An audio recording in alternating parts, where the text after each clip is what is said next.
যারা মাসিক বেতনে কর্ম করে তাদের নির্দিষ্ট একটা সময় থাকে, যেমন 10টা থেকে 5টা অফিসিয়াল টাইম।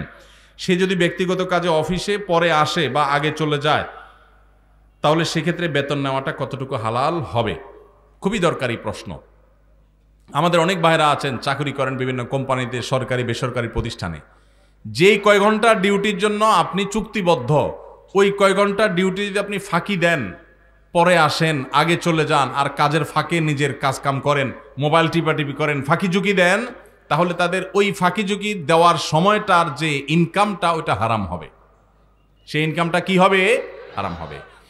অনেক হারাম আছে আমরা যেগুলো জানি না। সুদ খাওয়া হারাম আমরা জানি, ঘুষ খাওয়া হারাম আমরা জানি, কিন্তু চাকরির মধ্যে এই যে ফাঁকি ঝুঁকি দিয়ে টাইম নষ্ট করে ওই টাইমের বেতন আমি নিচ্ছি, এটা যে হারাম, এটা আমাদের বেশিরভাগ মানুষের সেন্সও নাই।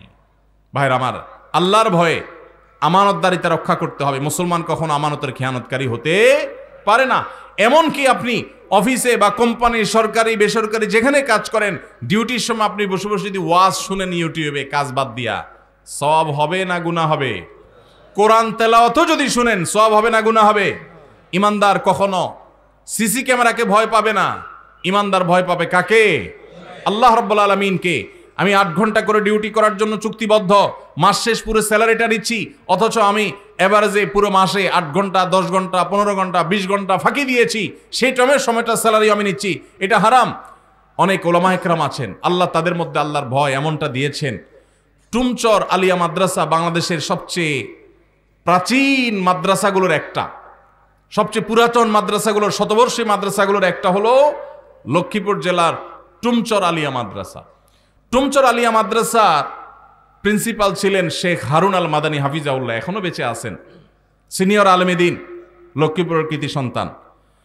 শেখ হারুন আল মাদানী তিনি কিছুদিন আগে রিটায়ারমেন্টে গেছেন। কিছুদিন আগে বলতে 2-3 বছর হয়েছে সম্ভবত।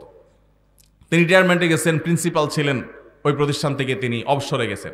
অবসরে যাওয়ার সময় তিনি যা সুযোগ সুবিধা পেয়েছেন, সেখান থেকে একটা চেক লিখে একটা বড় অ্যামাউন্ট, কয়েক লাখ টাকার একটা অ্যামাউন্ট তিনি মাদ্রাসার ফান্ডে দিয়ে দিছেন।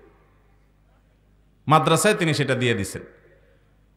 এবং এটার কারণ হিসাবে, এটা তিনি আমাকে বলেন নাই, আমি অন্যভাবে জানছি, এর কারণ হিসাবে তিনি উল্লেখ করেছেন যে এত দীর্ঘ বছর, এত বছর কাজ করেছি এই প্রতিষ্ঠানে, চেষ্টা করছি ঠিকঠাক মতো ডিউটি পালন করতে, আমার অজান্তে হয়তো কোনো ফাঁকি ঝুঁকি হয়ে গেছে, হয়তো কোনো সময় নষ্ট হয়ে গেছে, হয়তো কোনো দিন দেরি হয়ে গেছে, আগে বের হয়ে গেছি, হয়তো কোনো সময় ব্যক্তিগত কাজ করে ফেলছে ডিউটির মধ্যে, সেই সময়গুলোর বেতনও তো সব আমার অ্যাকাউন্টে ঠিকই আসছে, কোনোটাই তো আর বাদ দেই নেই।